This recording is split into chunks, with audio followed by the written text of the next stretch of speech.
Yesterday I talked about one of our dispositions in the Presbyterian world, and that is an appreciation of diversity as a simple fact of life.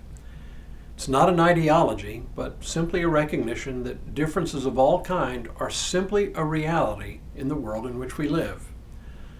My intended point had to do with our ecumenical commitments as Presbyterians, but I got a bit into the weeds and never made it past a discussion of diversity among individuals. So today I want to get back on track and talk about what an appreciation of diversity means with respect to our relationship to other Christians. Hello, I'm Stuart Baskin, pastor of First Presbyterian Church of Tyler, Texas. We call it ecumenism. Broadly speaking, it refers to the effort to create a sense of unity, though not necessarily uniformity, among Christian churches around the world. Churches with this outlook are generally called ecumenical. Now, in our neck of the woods in East Texas, we see a relatively narrow slice of the whole church. We are dominated by two different kinds of Christian churches, Baptist and evangelical churches, and to a lesser extent, Roman Catholic churches. There are just a few of what has been traditionally called mainline churches, and we are one of those. By the way, and this is just an aside, but a rather telling one, the term mainline church originated in Philadelphia, where one of the commuter trains which ran from the city center to the affluent, old-moneyed western suburbs was called the Main Line. There were several Protestant churches along the Main Line, including Methodist, Lutheran, Presbyterian, and Episcopal churches. These churches, because of their association with the affluent social establishment in Philadelphia, became known as the Mainline churches, and that name has been applied more generally to churches in these and a few other denominations. Anyway, most mainline churches tend to be ecumenical in outlook.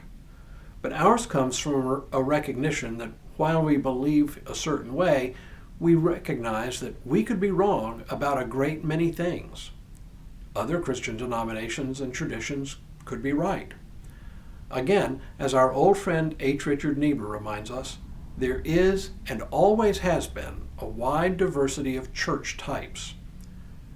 Recall that with respect to the question of the relationship between our commitment to follow Jesus Christ and the many loyalties we have to causes and institutions in the broader culture, there have been at least 5 different ways of resolving the tension between Christ and culture. Many Christians come at these differences by focusing on who's right and who's wrong. Niebuhr didn't come at the question that way at all. He simply wanted to discover why different traditions within the church approached the Christ and culture question as they did. And he began with the simple observation that there has been from the very beginning a diversity of approaches. From his perspective, diversity among churches is as much a fact of life as diversity among people. Since the church is so diverse, therefore, we have done 2 things. The first is to write confessions. When I say confessions, I don't mean statements confessing sins or wrongdoings. Rather, confessions in this sense means statements about what we believe. These statements have been written both to instruct the faithful and to say to the rest of the church and the world what we collectively believe. Think of confessions as an invitation to others to find out what we believe and then enter into conversation with us about our beliefs. Which leads to the second thing we do as a result of the diversity within the broader Christian church. We Presbyterians remain engaged with other Christian bodies from all around the world. We know that we are not the only way of being Christian.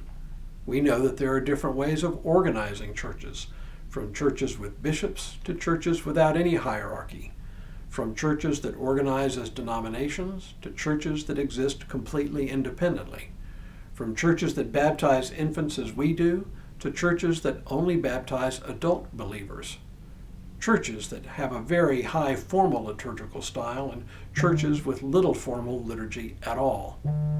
We recognize that even if we can't agree on everything with other faith communities, we can at least acknowledge them and remain in meaningful relationship with them. We have an ecumenical commitment because diversity within the Church of Jesus Christ is simply a fact of life.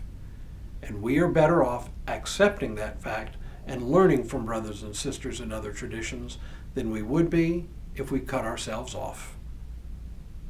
Tomorrow, we'll talk about how we understand the relationship between salvation and works. But for now, may God continue to bless you and keep you in all that you do this day and in all the days ahead.